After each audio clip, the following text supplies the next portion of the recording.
Hello all. A warm good evening to all the engineering aspirants present here.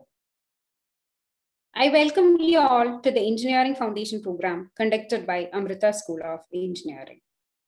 So I once again welcome you all. It's an age-old question in our class. When am I ever going to use this in real life?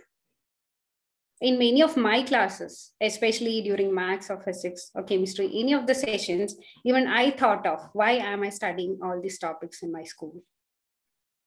When the teacher is teaching me integration or differentiation or some trigonometric functions, I was wondering when am I going to use this in my real life? Maybe some of you have discussed this with your teachers also. We are using all the topics or the areas we studied in our school, in our day-to-day life, or in our area, in many areas around us. So here, the objective of our Engineering Foundation program is to give you a clear idea on where are we using these topics, and also to relate these topics with technology. I can tell you that we all are engineers in one or the other way. Your body is the engine and your mind is the engineer. Even in our day-to-day life, the small tasks we are doing, which require some skills. So engineering, the profession, is to develop these skills to another level or to the next level. We all are born as engineers. The importance is in utilizing these skills to satisfy our needs. Do engineer your life. There is engineering in everything you see around you.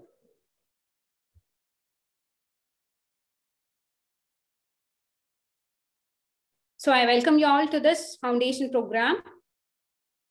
And the basic objectives of this foundation program is to give you an idea about the areas of science and mathematics. It will be helping you to find the relationship between what you study in your school with technology. It can help you to know about the new trends along with the technological advancements and also the career opportunities. The course structure is formulated here. It's a 1-week course and we will be mostly concentrating on the physics and mathematics sessions. There will be a quiz at the end of the session, and all those students who have completed this session and the quiz successfully will be provided certificates from our institution. So one main thing I want to tell you all is that I know you all are the engineering aspirants. So from an engineer's or engineering perspective, you now have to understand everything around you or to relate each and every concept with technology. The reason is that technology now matters a lot. So this course I can assure you that this course will help you to see the topics in such a way. Okay. So let me conclude with a quote of Sir Arthur. Any sufficiently advanced technology is equivalent to magic. So let's start our first session. So today's session will be dealt by Mr. Hari Lakshman. Welcome all of your students and enthusiasts and future engineers to this wonderful program of making you or preparing you for facing the future in the engineering field. So today I'll be talking about algebra and how algebra is being influenced in a lot of cutting edge technology. And I thank Ms. Lakshmi ma'am who gave a wonderful introduction. And I hope you got a clear-cut idea of what this session is going to be and also about this whole program. And yes, and you can write down or note down your queries and doubts, everything in a paper. And at the end of this session, we'll be allotting 15 to 20 minutes just for interaction. Like you can ask any queries back in the end part. So I once again welcome you all. So I hope you are excited, and like most of you guys might be wondering how math and algebra is being used in the cutting edge technologies. But yes, I will be giving you a clear cut idea of it. And I also know that most of you are not a fan of math. To be frank, I was also not a good fan of math. I don't have a very good scores in my high school and as well as in my engineering degree also. But at the end, at the bottom line, you need to know math, because science and math is what the nature is all about. And don't need to be afraid of math, but at the end point, once you are into your degree, you will be surely learning much of math. And also, once you understand the importance of math, you will be by default would fall in love with maths. So yeah, so these are the topics that we'll be covering up today. I'll be just recalling you about what algebra is. I know like most of you would have already know what algebra and types of algebra, but yes, of course, in this session, I'll just recall all those points, and I'll be saying how algebra is being influenced in our day-to-day life, and also in many engineering subjects and etc. So again, I'll be also talking about how algebra is used in specific technologies like robotics, data science, computer vision, and also in cyber security. Okay, fine. So yeah, let's start the session now. So yeah, as many of you guys know, modern technology would be unthinkable without math. And the relationship is actually reciprocal, since mathematics is also in need of technology. Today, mathematicians use computers not only for calculation purposes, but also for numerous tasks like something like search for proofs, validations, and also for counterexamples. Already in pre-illiterate societies, many technological activities required mathematical thinking and skill. A prime example is the concept of propositions. It is needed in cooking and in production of various mixed materials such as glue, mortar, glass, ceramics, and not at least alloys. So let's start with understanding what exactly algebra means. So algebra is a branch of math which deals with symbols and the rules for manipulating those symbols. In elementary algebra, these symbols, like most of the symbols are in Greek and Latin. So these represent quantities without fixed values, which are known as variables. Just as sentences describe relationships between specific words, in algebra, equations describe the relationship between variables. I would once again repeat it, like just in sentences which describes the relationship between specific words, in algebra, equation describes the relationships between the variables. Simply put, algebra is about finding the unknown for putting real life or just putting real life variables into equation and then solving them. Unfortunately, many textbooks and our curriculum, which we have already encountered in our school days, these all they just go straight away into the rules and procedures and formulas, and forgetting that these are real life problems to be solved, and skipping the explanation of algebra at its core. So using symbols to represent variables and the missing factors in equations and manipulating them in such a way to arrive at the solution is what the importance is.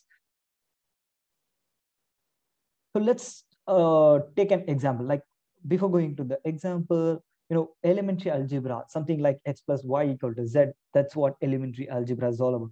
So elementary algebra is taught in all schools beginning between maybe 7th to 9th grades and continuing well into high school and even in college.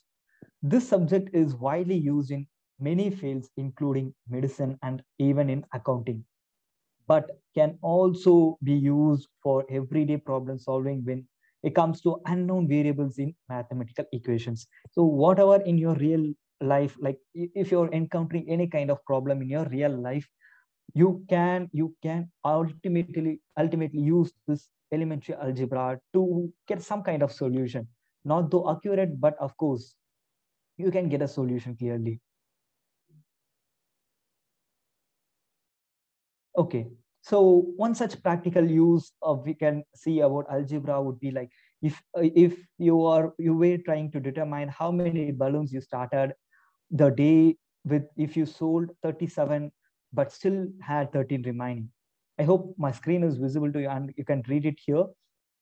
So this is one a simple example. Like you just imagine yourself as a balloon vendor, and imagine like you started the day with, if you sold 37 but still 13 balloons remaining. So the algebraic equation which we can form to this specific question is that a specific problem is that x minus 37 equal to 13, and thus you will be arriving with a solution of x equal to 50. So the goal in algebra is to find out the unknown.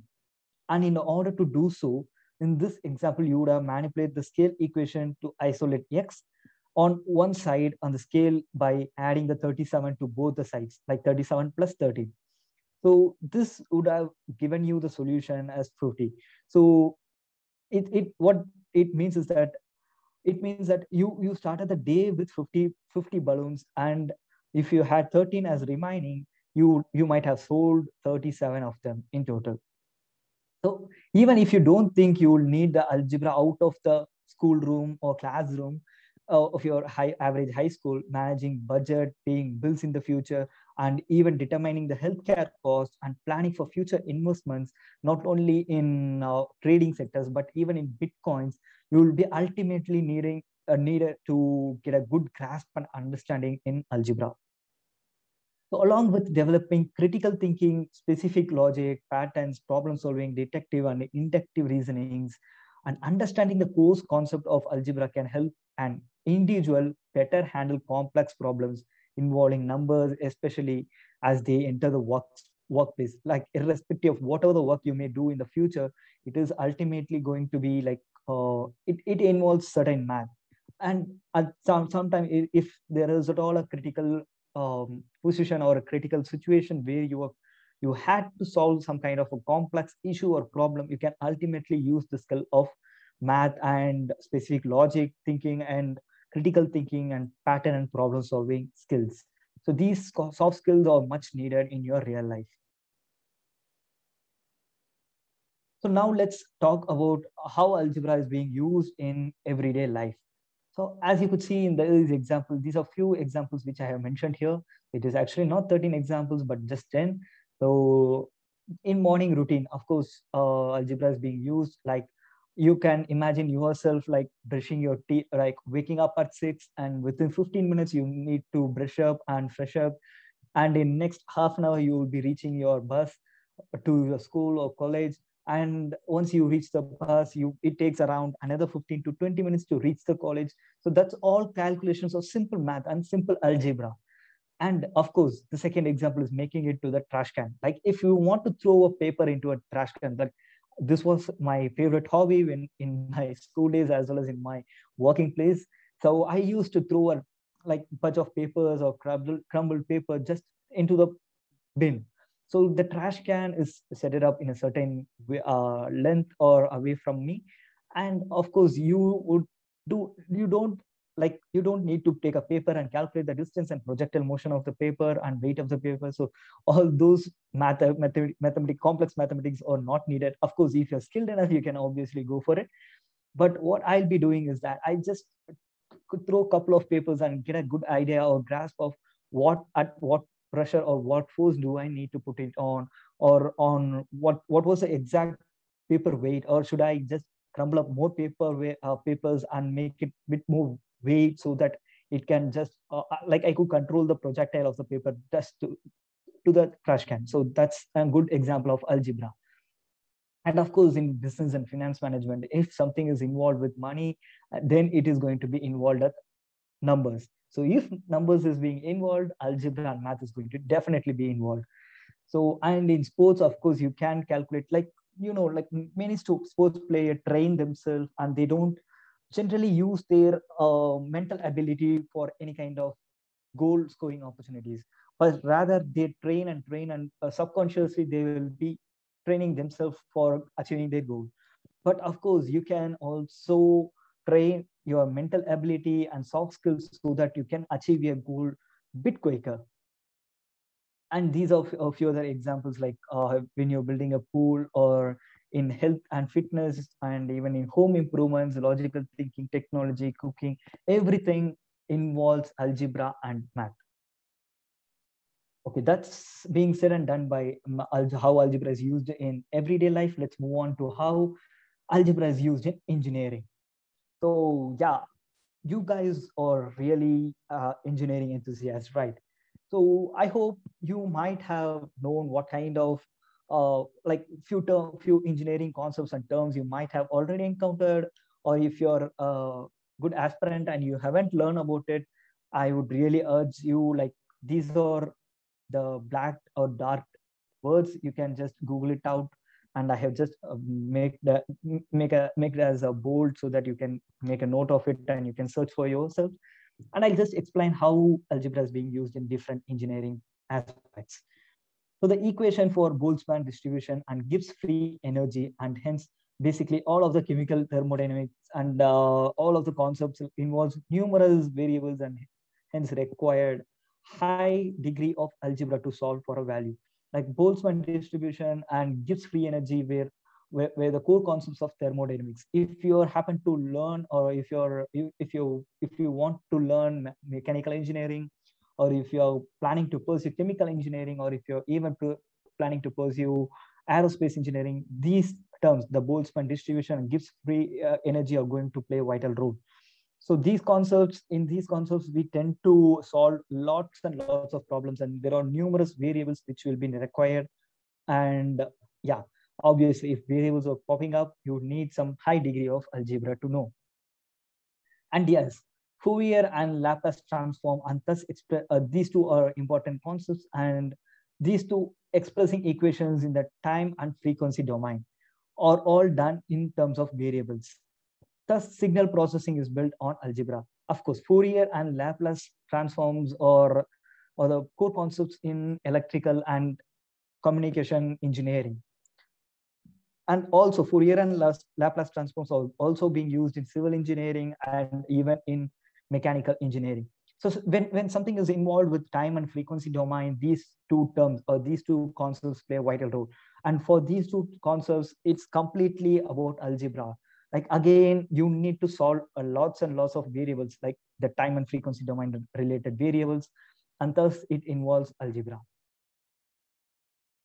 Then another few examples are like solving for unknown forces in a structure, and thus being able to tell if the structure will survive or not, which requires algebra on Newton's law. This also a great example of algebra in construction engineering, civil engineering, and yeah, both are almost same. And even if you wanted to pursue architecture, you need to understand how these forces are being used. Like you need to get a good grasp of high-level Newtonian laws and Newton laws of force and moment. So force and moment, if force and moments comes up, you will be obviously encountering lots and lots of variables, like unknown variables, and thus it again end up in algebra. And here, this video is a good example of fluid dynamics, and Navier-Stokes equation comes under the fluid dynamics. If you want to pursue a mechanical engineering, again, you are going to deal with fluid mechanics, and again, you need to solve many unknown variables, and thus ending up in algebra's domain. And yes, of course, no electrical engineers and electronics engineers are going to escape from algebra, because electromagnetism is a great, important and a great kind of algebra. So take, for example, like Ohm's law for electronic circuits. It can be we all know what Ohm's law is. It is V equal to IR. So it is a simple variables, and it is also an equation. So this can be solved by like one of these terms. Like if you want to calculate voltage, if you want to calculate current, if you want to calculate resistance, you just interchange, and you can change up the slides to the left-hand side or right-hand side, and thus you are calculating it. So this is actually a simple algebra or elementary algebra which involves in it. And of course, in the future, you'll be or if you want to pursue electronical and electrical engineering, of course, you'll be pushed to the limits of all this Ohm's law, and you will be ending up with tons and tons of equations where it is not going to be a simple algebra, and rather it is going to be a bit complicated. So that's what you'll be needing, or that's the purpose of this session. Like, I want to show you how much this is important and how important it is for you to understand the algebra concept. And these are not only a few applications, there are also few intriguing applications, like linear algebra is also useful in 2D and 3D graphic softwares, like most of the games and CAD software. And yeah, of course, if you take for an example, if you're a fan of Fortnite, PUBG, or if you're also a fan of Valorant game and COD, so these are few games which I too also play. So these all games are at the back end, they are built with certain softwares, such as, like, take for example, Unity. Unity is actually a software which they use for development of games and characters, 3D characters, and etc. So if you try to build gaming characters, or if you want to build some whole gaming software, you definitely need to understand the linear algebra, because linear algebra is full in used in 2D and 3D graphic softwares.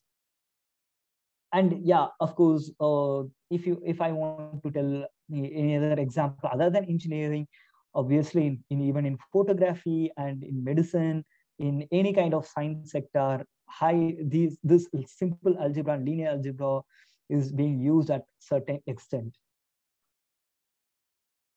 So yes, that's being said and done. Now let's look into specific concepts, like few specific technologies. Take for example, if you're an aspirant to become a robotics engineer, or you, of course, if you're ending up in making a robot, or for your project or somewhere you're encountering a robot, because robotics is something, a subject which you'll be needing, like everyone should need to know, irrespective of whatever the subject they may choose in their BTech degree. So robots are going to be in our day-to-day life, and it is going to definitely cause a great impact in our life. So thus, you need to know how a robot is being built, and how robots are being, how to control a robot, and also how to live with it. So it has become the language of computer vision, machine learning, robotics, and autonomy. So algebra provides very compact and insightful ways to manipulate information. So linear algebra and programming go together like hand and glove. Computer vision uses homogeneous coordinates to represent the projective mapping from the real world points to pixels.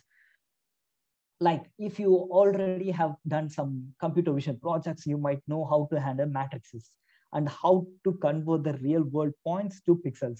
Generally, a camera is being used for computer vision, and that camera, what it does is that it generally takes the picture of real life, or it just take the video streaming, live streaming in a real life.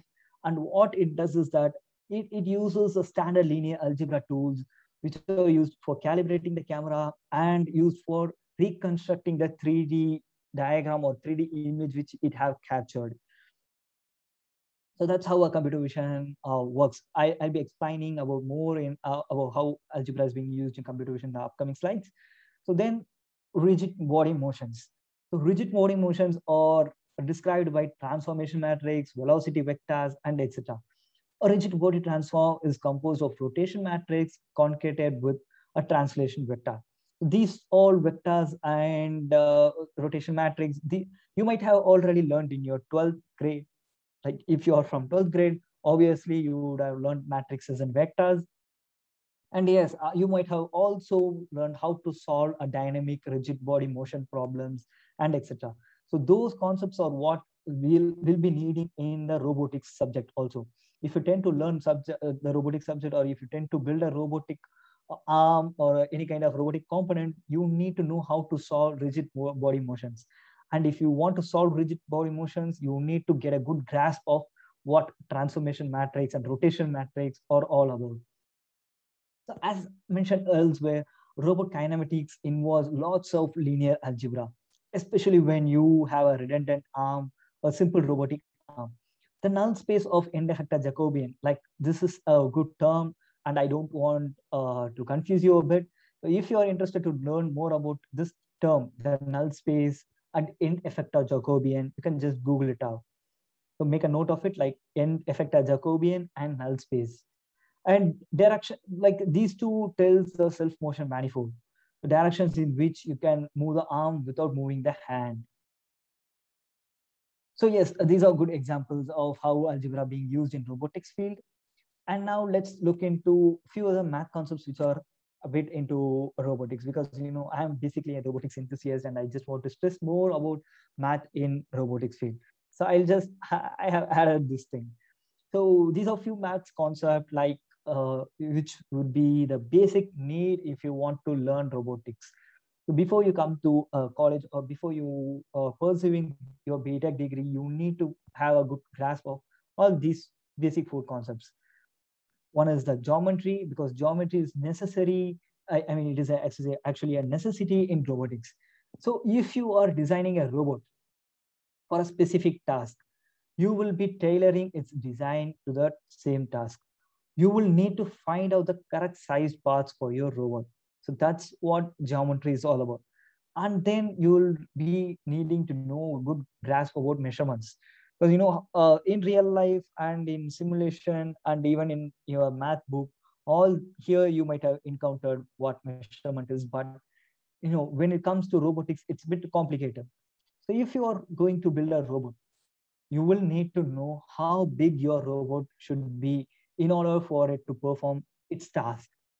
So if you want to pick up a basketball or a baseball or a cricket ball, then you need to measure the size of ball so that you can be sure that the robot's hand are big enough to grab or to take a good grip of the ball to be secure.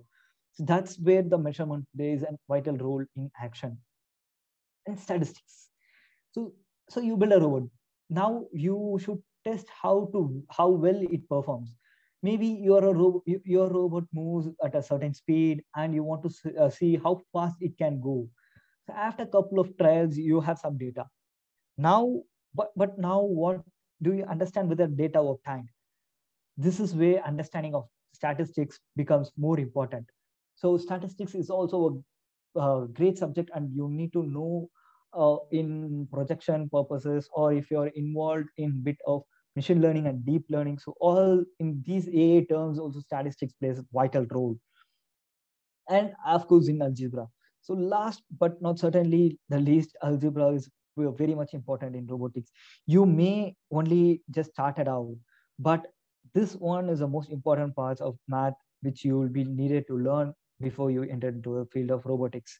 So algebra is essentially both in basic and also plays a vital role in advanced robot making. So I could see a lot of people raising your hands and there are many queries coming up. So what I would really suggest is that you just take note of what are the doubts you have. And at the end of the session, we'll surely have maybe about 15 to 20 minutes of gap or time for discussing all about your queries. So now let's look into algebra in data science. So yes, data science is the most hyped term, and like many people, or like I could see the application numbers, and many people tend to choose A and data science as a career field, because today it is at the bloom. And of course, like again, data science and AI is not only the options, but of course, like people tend to go along with the mass. So it's not like a negative thing, or it's not neither the positive thing. But okay, let me back to the subject itself. Let me just explain about algebra in data science. With an understanding of linear algebra, you will be able to develop a better intuition for machine learning and deep learning algorithms, and not treat them as a black boxes. So this would allow you to choose proper hyperparameters and develop a better model. Like uh, if you have already encountered about how a machine learning model is being built or a deep learning model is being built, then you might have definitely encountered about how matrix is being played a very vital role in both of these subsidiaries of AI. So you would be able to choose, or if you would also be able to code algorithms from very scratch and make your own variations to them as well. So if you have a good grasp of algebra, then you are well versed in making your own algorithms itself. So machine learning and deep learning is completely consists of lots and lots of algorithms. So it depends on what application that we are going to implement in it. So if there is going to be a certain research work you're going to do, or if you get a good idea of solving a different problem using AI, so for all those your own ideas, there might not be algorithms. Like algorithms are not built for everything. So of course there are lots and like millions of algorithms being built in a single day, and of course there are millions of problems also coming up in the single day. So you need to know how to build algorithm too in order to get a what in order for you to become a good machine learning engineer or a good artificial intelligence engineer. Again, data science, artificial intelligence, machine learning, everything is not an individual concept. It is actually can be used in everywhere, literally whatever the BTech course you take, irrespective of whatever the course it may be, let it be psychology or let it be math or let it be science, let it be chemistry, aerospace, mechanical engineering, whatever it may be, everywhere artificial intelligence can be applied for better efficiency. So yeah, most machine learning models can be expressed in a matrix form. A data set itself is often represented as a matrix. So linear algebra is used in data pre-processing, data transformation, model evaluation, and also data post-processing. So again, if you want to make a note of it, a machine learning model is being built with certain stages. First, you need to get the data and you need to pre-process the data, clean it up the data, and then you need to transform the data in order to understand or make the computation a bit faster and efficient. And then you need to do certain model evaluation, like you should check whether your model is working fine and the efficiency is good, all those, and also data post-processing. Some might not do it, but data post-processing is also a bit important. So all these steps, all these stages involves a high level of linear algebra.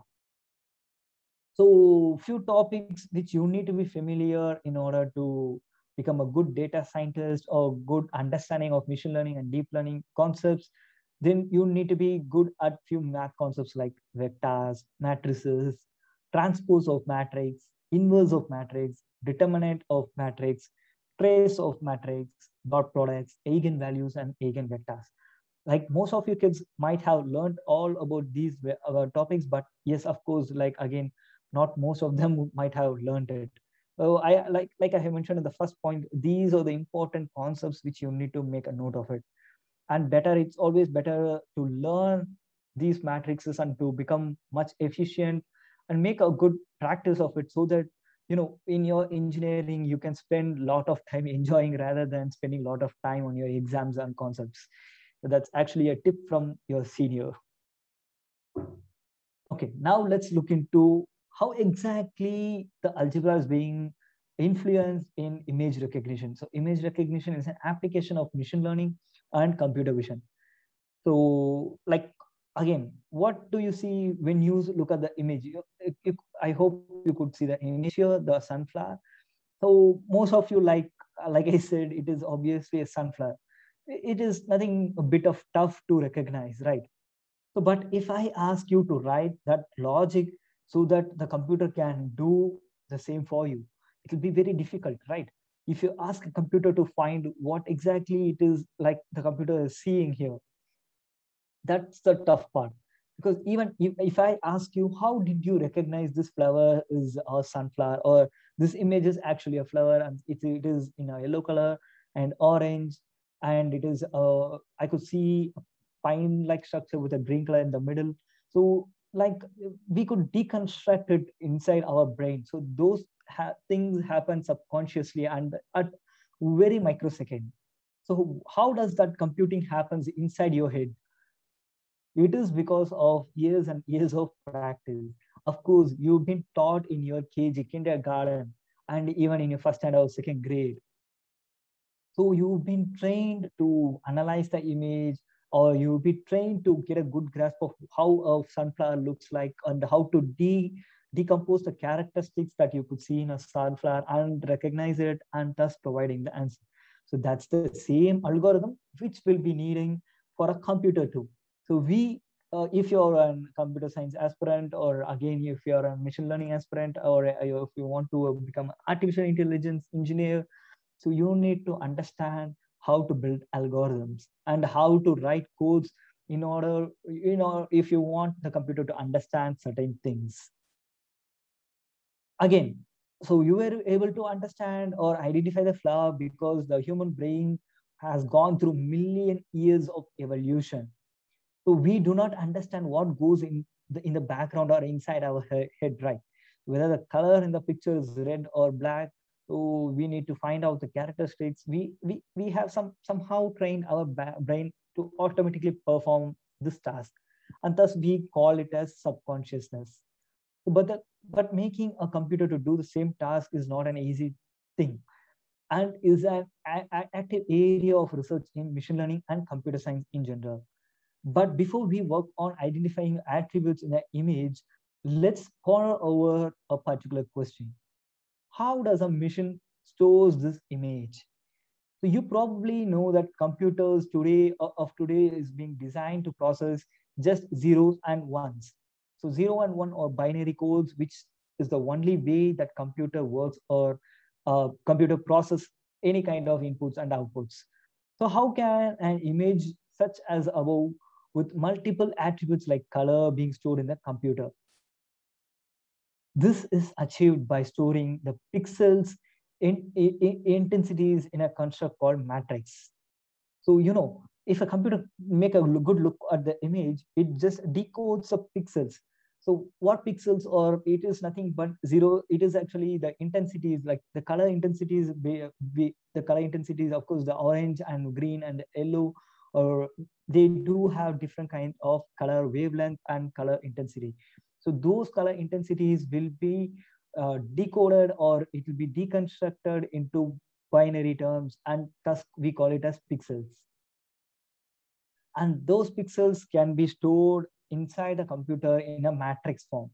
So thus, this matrix can be processed to identify the color, to identify the structure of whatever the image you give it as an input. So that's how an image recognition is being done.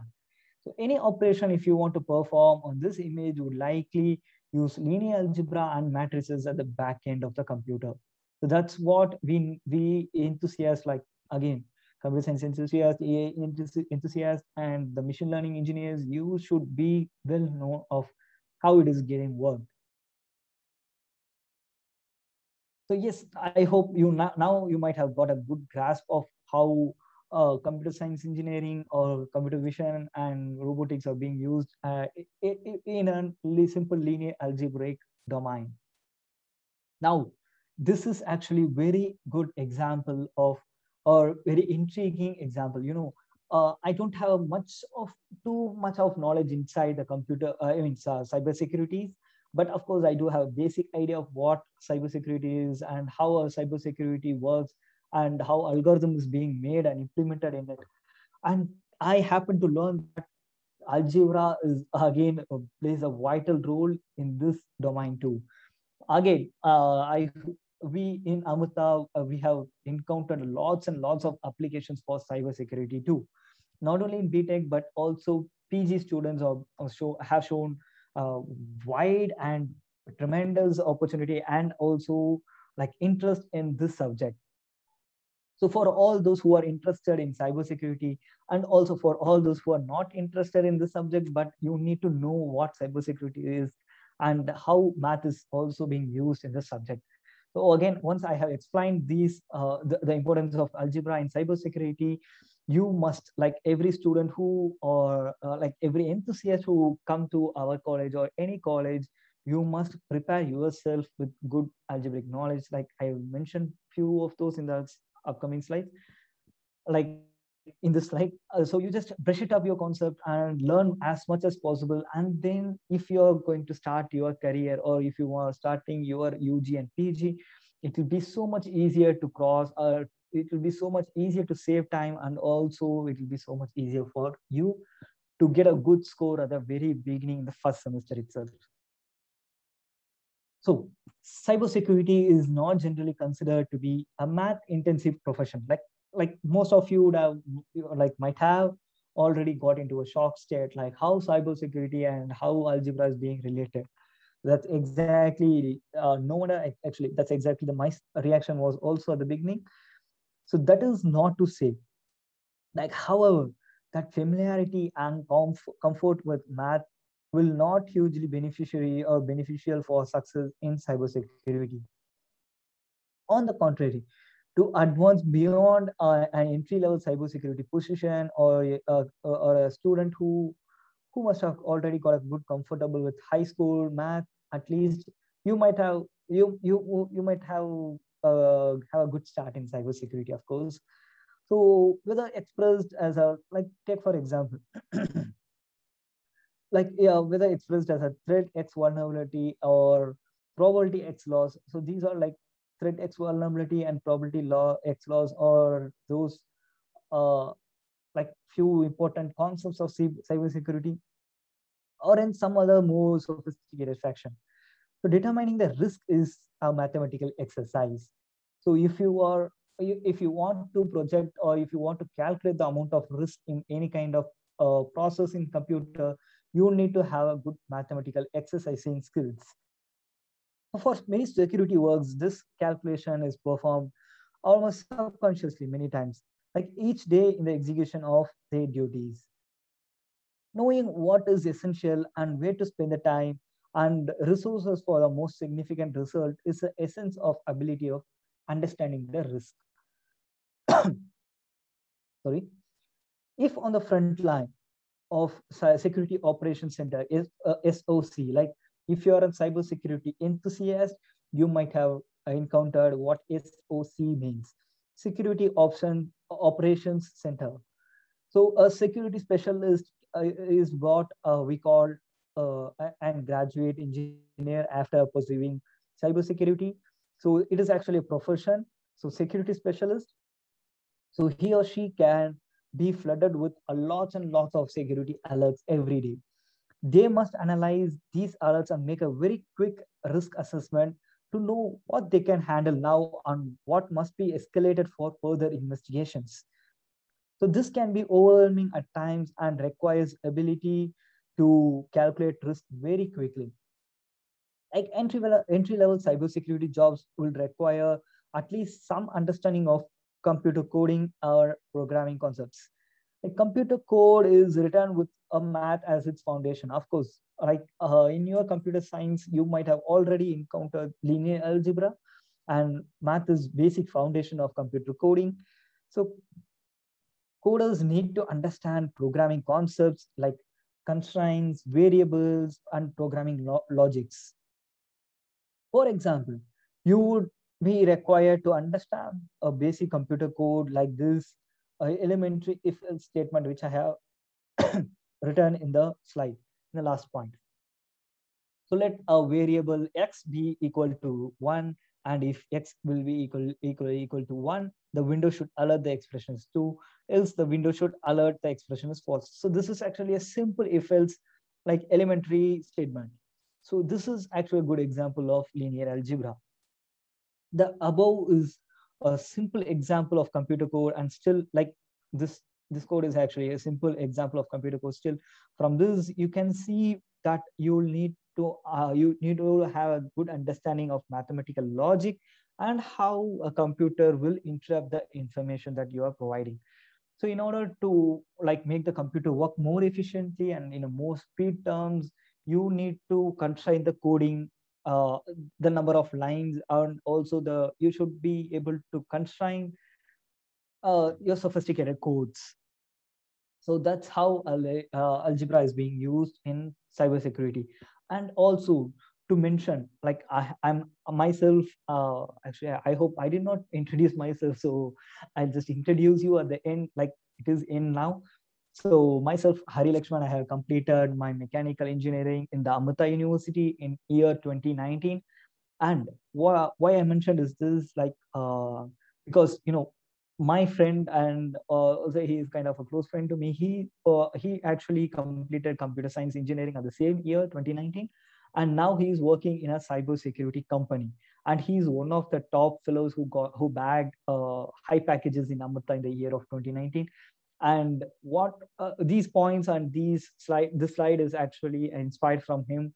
And what he told is that cybersecurity and also lots and lots of computer science concepts will be in the need of math domain. Like not only a need of algebra, but also there is a huge scope in probability, statistics, and lots of mathematics concept. So that's actually an good insight which I got, and I want to express the same to you guys. Like if you are pursuing computer science or if you are pursuing cybersecurity, it is not good thing if you are going to eliminate maths from your life. Yeah, that being said and done, I would like to come into the end part. So I hope now we can attend the queries, and I hope like there are more than 50 chat questions and more hundreds of questions in the query boxes. And yes, I would like to invite Ms. Lakshmi ma'am also, so that we can both answer the queries that student might ask. And I'll also the co-host, Ms. Nija, you can also help me out with getting the questions. Yeah, okay. So I see so many questions here, and some students are having some confusions whether they will get this content of the class and all the details. So I'll be sharing all the details of foundation program in the chat box, and also you can post your doubts and questions. So we'll be giving you answers. And one more thing, there'll be quiz at the end of the session, and we'll be posting this sessions in our YouTube channel. So you can, if you miss one session, you can go and view it from there. Okay. So maybe by today evening or today, maybe tomorrow morning, we'll be posting this video in our YouTube channel. Okay. So I could see a few queries like is voice recognition is same as computer vision, like image recognition. Of course, Srinath, let me explain how voice recognition works. We call it as, to be more frank, like in technical terms, we call it as speech recognition. So it actually works by breaking down the audio of speech recordings into individual sounds. So analyzing each sound using certain algorithms to fit the most probable word that we have already put it inside the computer as a data. So what it does is that it analyzes each sound and it compares with the same sound or the word which we have given as an input. And thus, if the word fits enough to the programming algorithms, it will just say out, or it will just form the word and it will print it to us. So yes, of course, when we talk about algorithm, then definitely math and algebra is going to play a vital role. So both in image recognition and voice recognition, algorithms are going to be used, and thus ending up with a good amount of knowledge in algebra. Yes, is there any other query? Like I could see the cybersecurity needs more complex algebra. No, not at all. Like cybersecurity is very important, and algebra is also an important concept in it, but not much of a complex algebra. Like you won't be in the need of using a certain high level or high degree of tensors and matrices. But of course, basic level of algebra concepts are much needed in cybersecurity. And I could see someone has asked about the mechatronics branch. It's actually a compilation. Here you need to have a knowledge about the maths, computer science, mechanics, electronics, the mechanical and all. And there is a question I could see, like artificial intelligence or cybersecurity, which is best according to the package? I don't understand exactly your query, but obviously if you want to wait between, or if you want to compare between these two subjects, artificial intelligence and cybersecurity, I would really say, or I would really advise you to go and check it out in our website of what are the subjects being involved in each and every semester of these two BTech degrees, and go through it and just look into what are the few subjects that you want to get to really know, or which are the subjects you are interested in, and you can choose the best for you and the most interesting degree for you. And there is also a general question, which is the best course to choose for BTech? Again, so we can't actually, right? Yeah, we can't actually answer this question. It's up to your interest. So after attending some sessions and knowing about the different branches, maybe aerospace, computer science, artificial intelligence, or electronics, you have to have an analysis, or you have to have an idea about the area of your interest. Then only you will be able to choose a branch. So it's up to you. Yeah, again, it's completely up to you because, like today's world is not only about artificial intelligence and data science and computer science. And of course, there is a huge bloom in mechanical engineering back because, like it is obviously a cycle, like every department and every subject will be having its own era.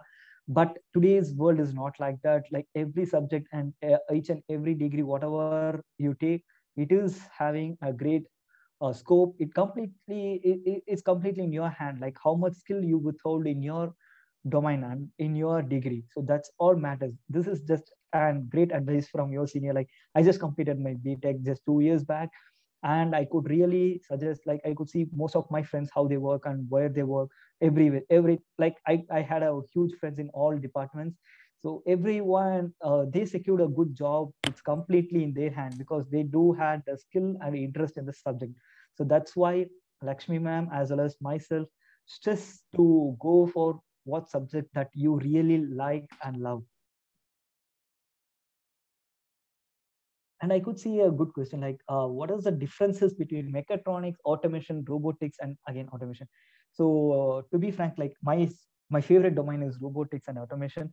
So mechatronics is nothing but it is a low level, or not low level, I should say. It is a first stage of learning robotics. So as the name suggests, it's a combination of mechanical engineering and electronics. So it comes up with mechatronics.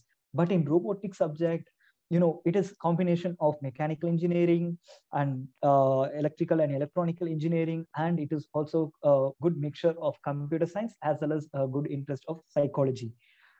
So that's what robotics subject is all about. And automation is something I would say anything can be automated. It's like a completely whole different sector. So like there are different kinds of robots. You can have a manual controlled robot, a semi-autonomous robot, or completely automatic robot. So we people generally think a robot should be completely automated, and thus we call it as automation and robotics. But it's not. Like automation is different sector and robotics are different sector.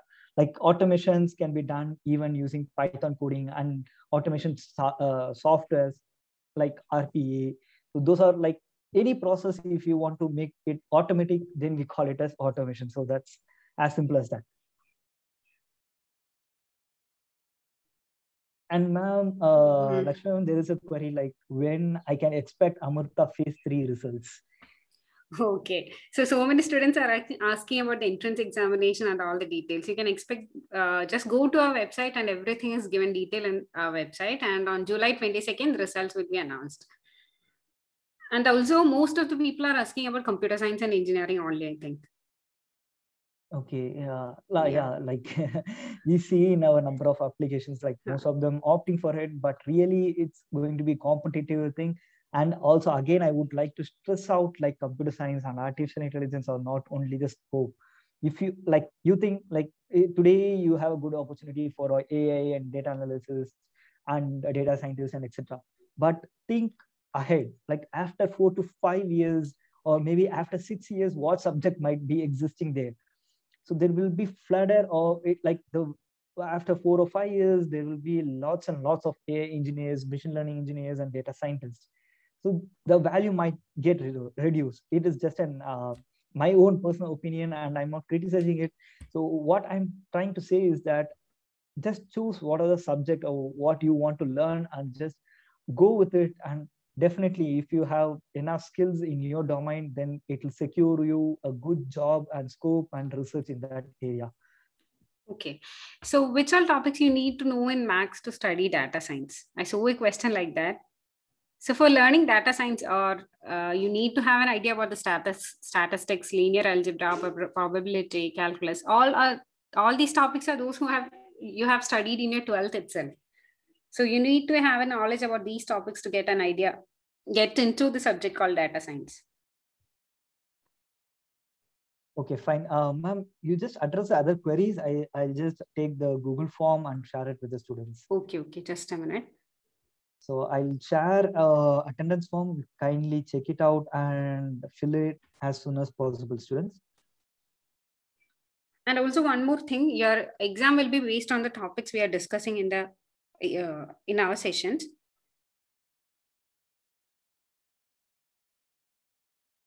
Yeah, these slides and the recordings of the videos will be provided to you.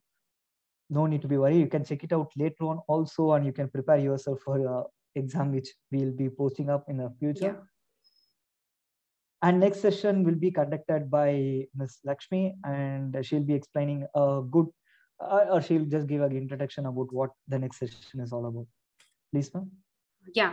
Okay. And some students are also asking about the salary packages and all. And also the branches they have to choose, and about the certificates. Okay. So a common thing, or just I want to tell you one thing: the branch or which stream you have to choose, it's purely up to you and your interest. And the salary or the other things will come when you perform well in the area you choose. It is something automatically will come to you. Don't worry about it. So all of the details will come to you, and you just have to concentrate on the area you choose. Okay. And the next session will be tomorrow. It will be at the time 3:30, and you can join using the same Zoom link. And by today evening, we'll be posting the session on YouTube. So this bridge course is for 1 week, and tomorrow we'll be discussing about physics. So the physics topics are electromagnetism and electromagnetic waves. So we'll be going to see the applications of these topics tomorrow. And just a second. We have cybersecurity and AI data science courses. The YouTube channel is Amrita Vishwavidyapitham. So you can see these videos. You can get these videos in our channel. The Google form is shared here. So you can just fill the attendance.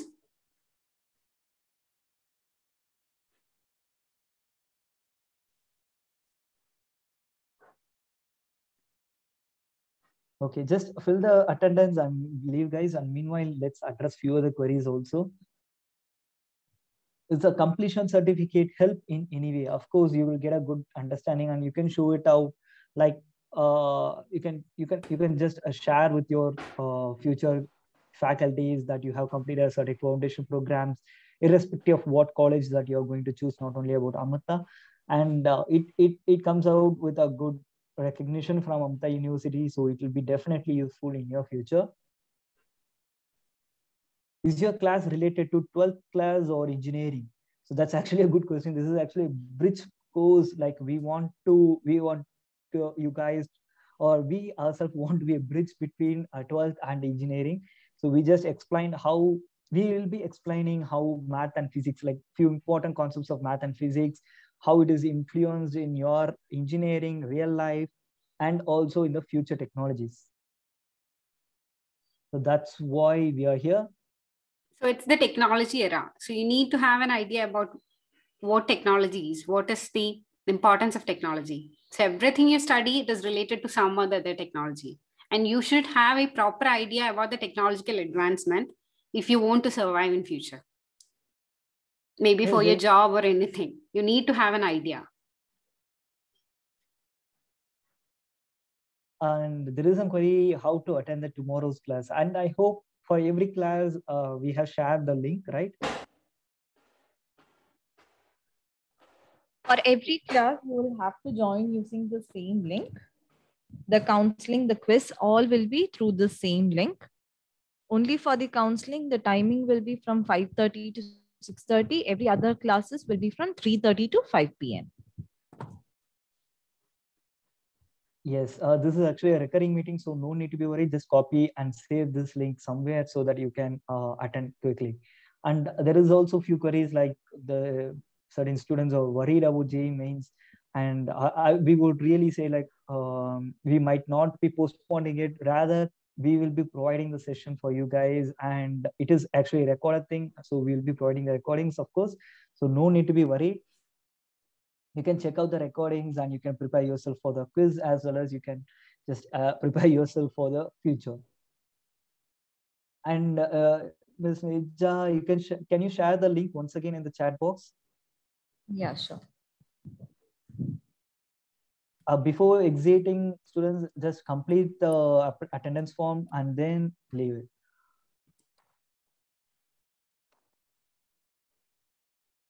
There are a few other queries like how algebra is useful in cybersecurity. I hope I have clearly explained about it.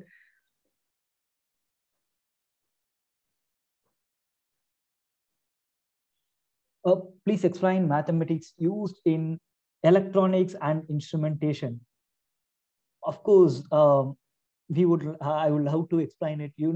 Not only algebra, there are different math concepts which are being used in electronics and instrumentation. So, like, let's start with algebra itself. Like I have mentioned in the previous slides, in one of the slides, I have explained about Fourier transforms. So Fourier transform is something which is being vastly used in electronics and communication, as well as in the instrumentation subject. So when something is involved with signal, modification of signal or amplification of any kind of signal, then there is going to be a huge scope of transformations. So those transformations, those signal modifications being done in the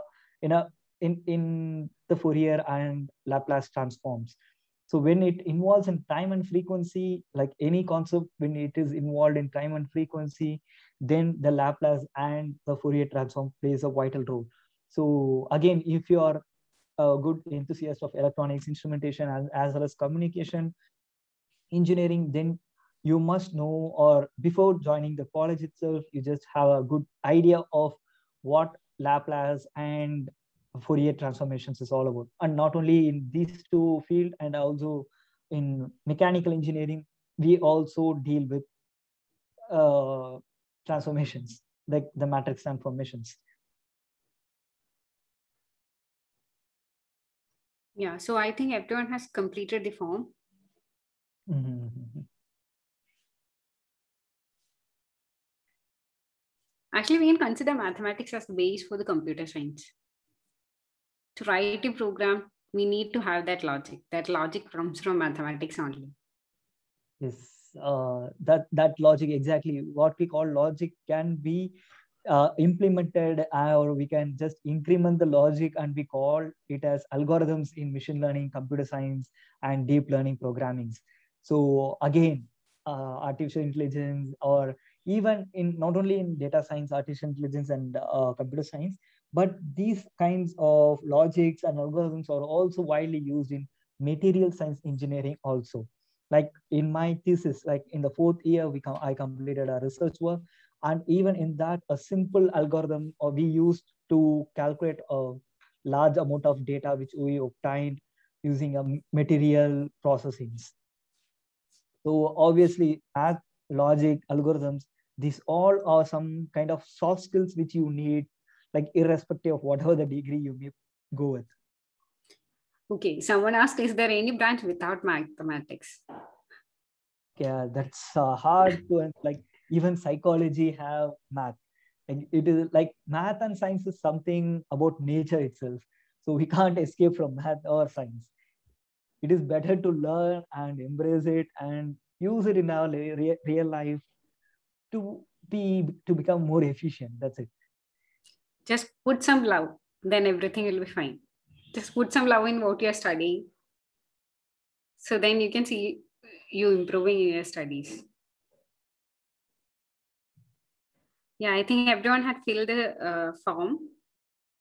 And there is a white question of, is there phase 4 exam? Should we answer that, or Lakshmi, you are a apt person to answer it? Actually, all the doubts related to EEE, we have published it on our website. There is a phase 4 examination, not phase 4, it's the final phase of EEE examination, but that examination is only for the fresh applicants. It's to give the applicants who have not written the Amrita examination till now, for those applicants. So I think it's clear now. Yes, and there is also a question like where the recording will be posted. Nija, can you answer it?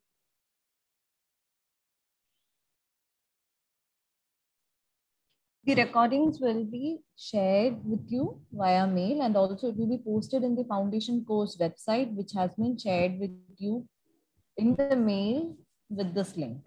So that website, it will be uploaded by tomorrow or day after. Fine then. Okay.